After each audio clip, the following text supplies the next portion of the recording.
Everyone, and welcome back to another wonderful episode of Historical Recreations. Today I'll be demonstrating how I created my Advent calendar for Christmas. Now there's a backstory behind this before we start the video. I have a friend named Tom from England, and he had created one of these calendars out of paper for his daughter, and that's where I got the inspiration to get one for myself. Now I had gone online shopping to see if they were available online, and sure enough they were. They were made out of wood. However, the lowest price of any one that I could find was close to $60 and very chintzy made.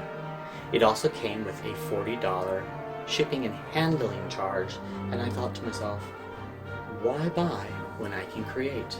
So today, please join me as I show you how I created my Advent calendar. Join me.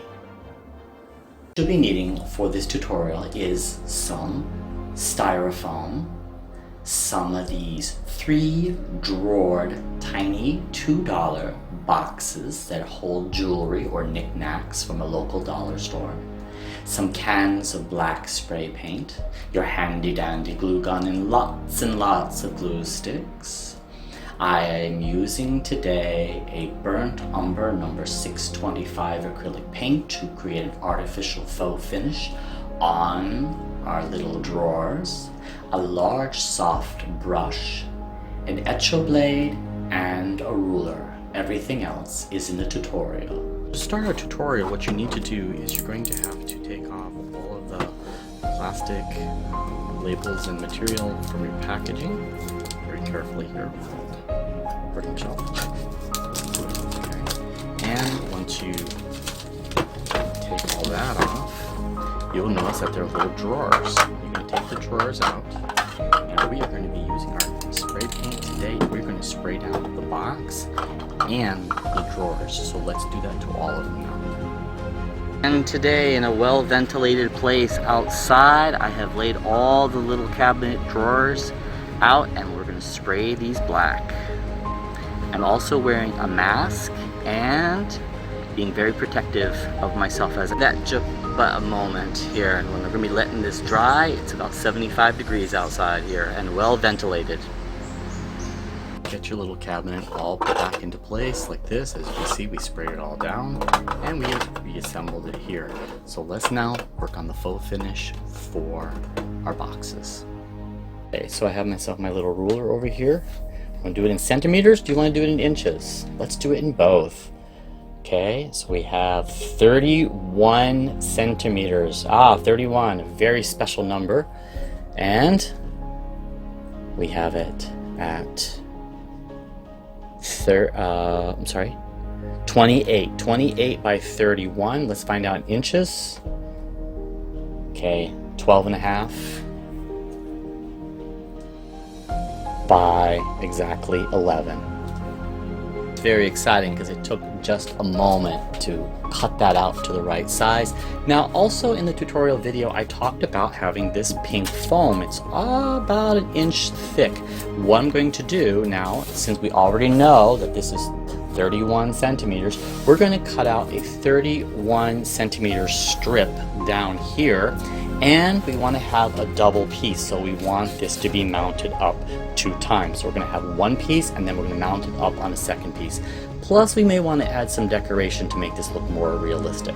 Alright, let's cut out some pieces. Here now you get it all in the frame. Now we have it over here, we have a double layer, we have a layer on top, and our cabinet's in place.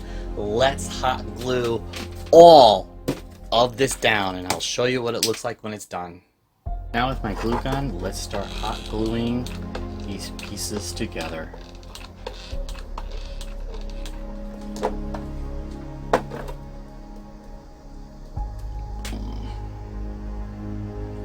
Nice.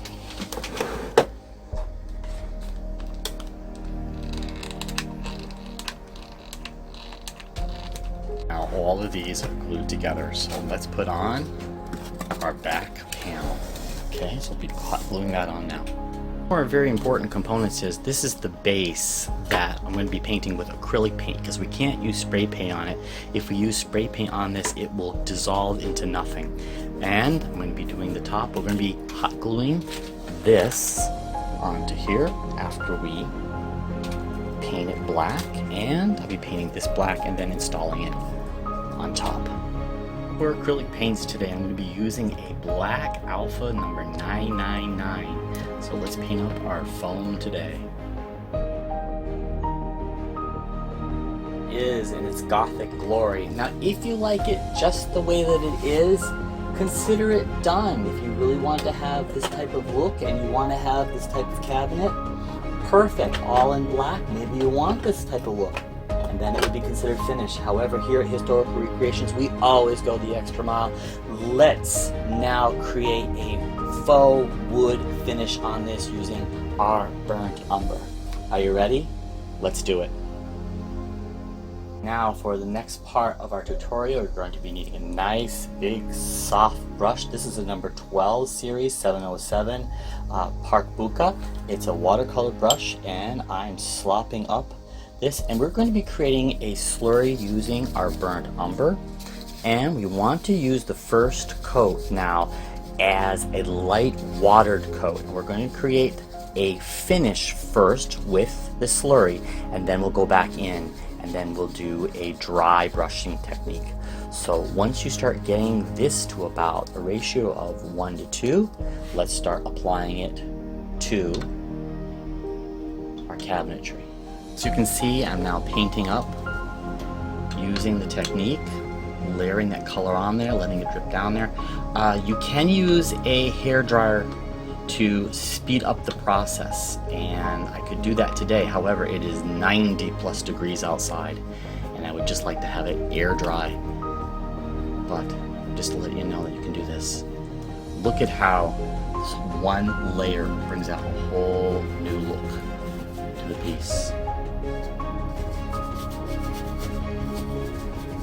Dry brushing techniques plus an aging technique we'll use today is all a part of the faux finishing that I show you here on Historical Recreations.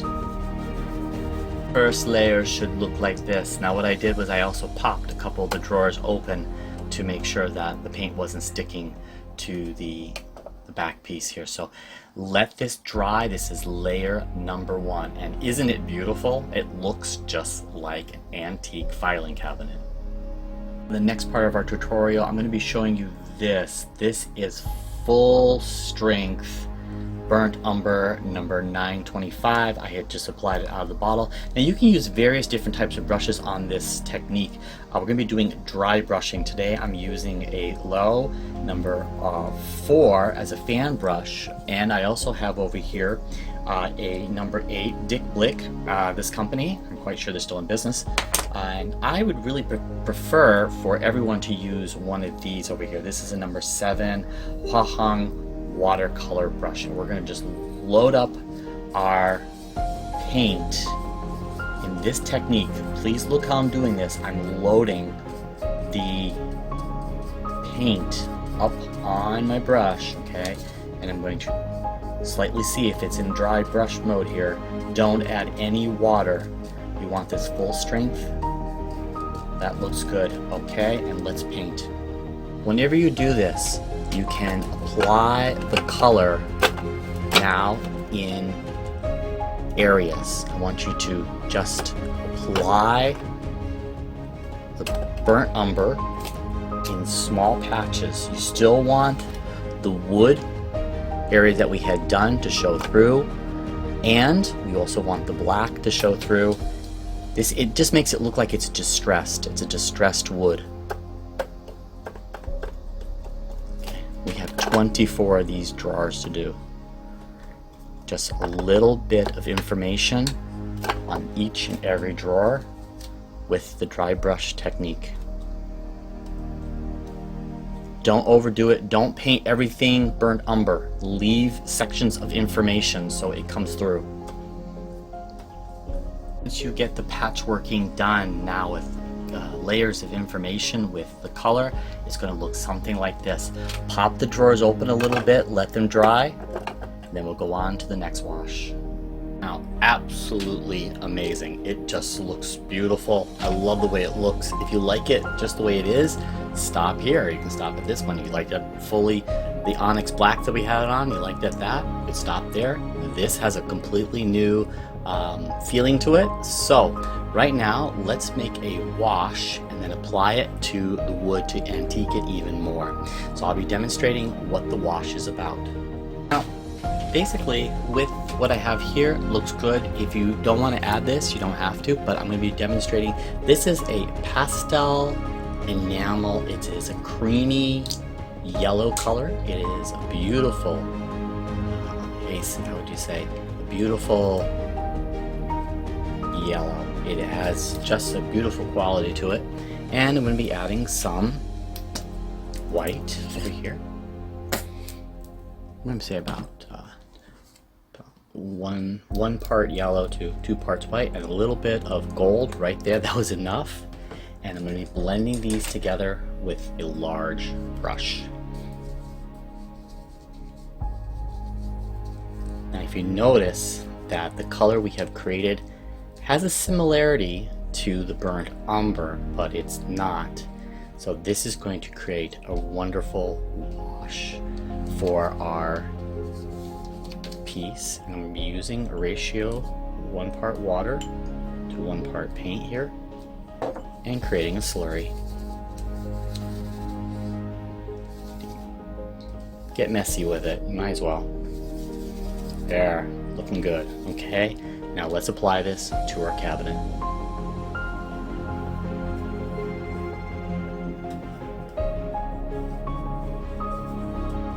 Just slop it on. Let's take some of the information away.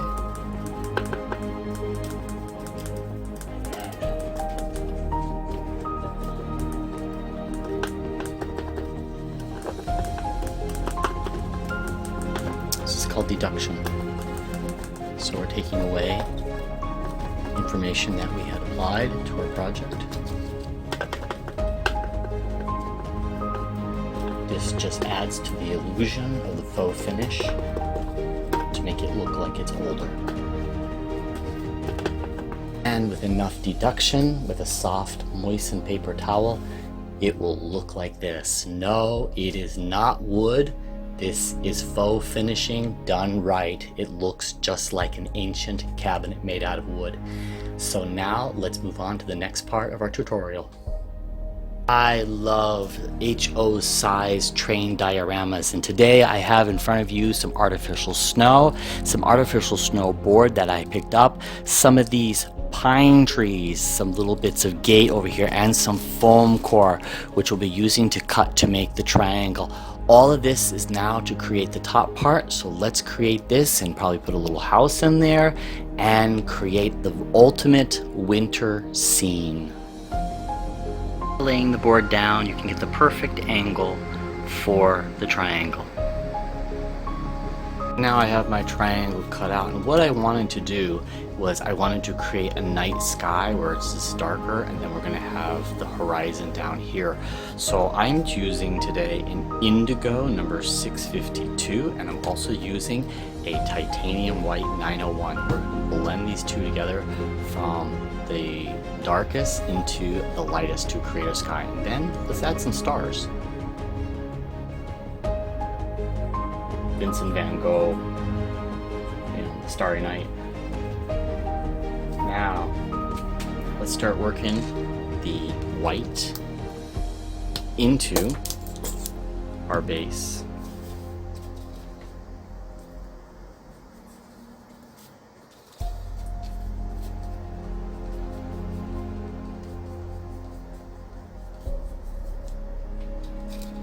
Create that horizon. Got some water here. I'm going to just blend these two together.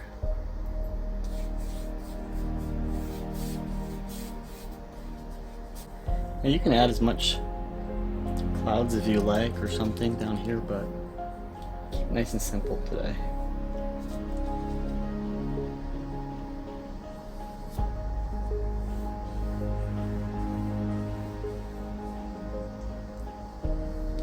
Just enough.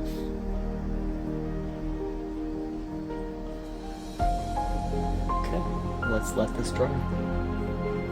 also cut out two of the panels that's going to go on either side. So let's also paint them in a similar fashion from our indigo into our whites. So when we make them like this, they'll match the interior of our triangle. I have finished the panels. You can see I put some stars in there, make it all romantic. Let's now get a hot glue gun and assemble this. Now is the element of taking our trees and adding our flocking to them. So I'm going to be laying out a nice generous pile of white glue over here. You can use any type of glue you'd like, but we're going to now flock the trees and pile up the glue generously. I'm just pushing it in there.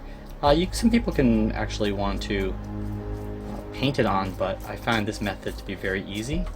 You're just coating now the tree, various elements here with glue, because we want the flocking to stick.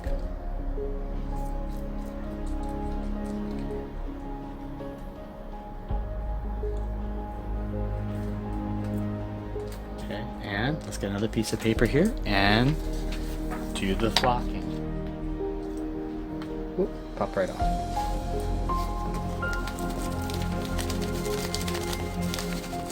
Add your snow generously.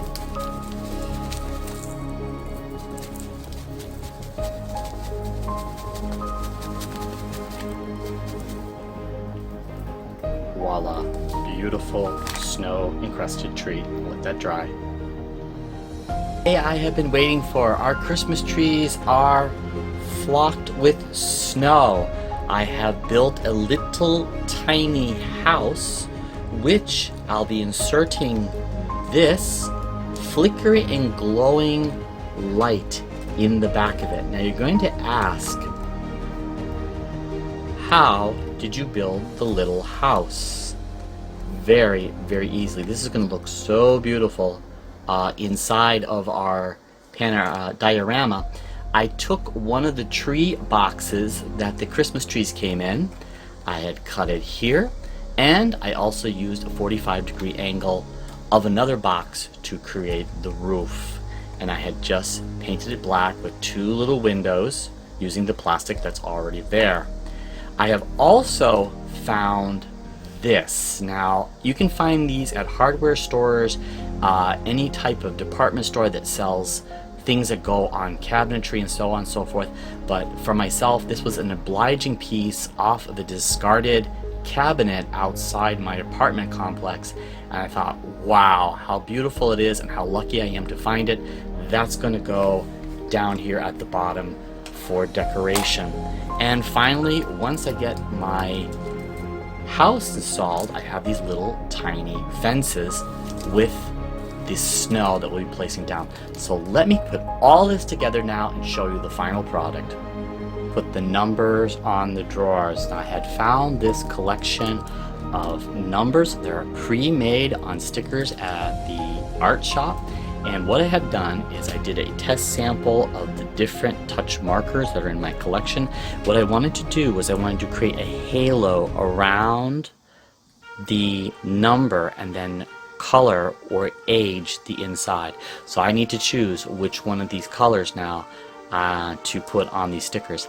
I'm thinking about this one over here, and probably the halo is going to be this one.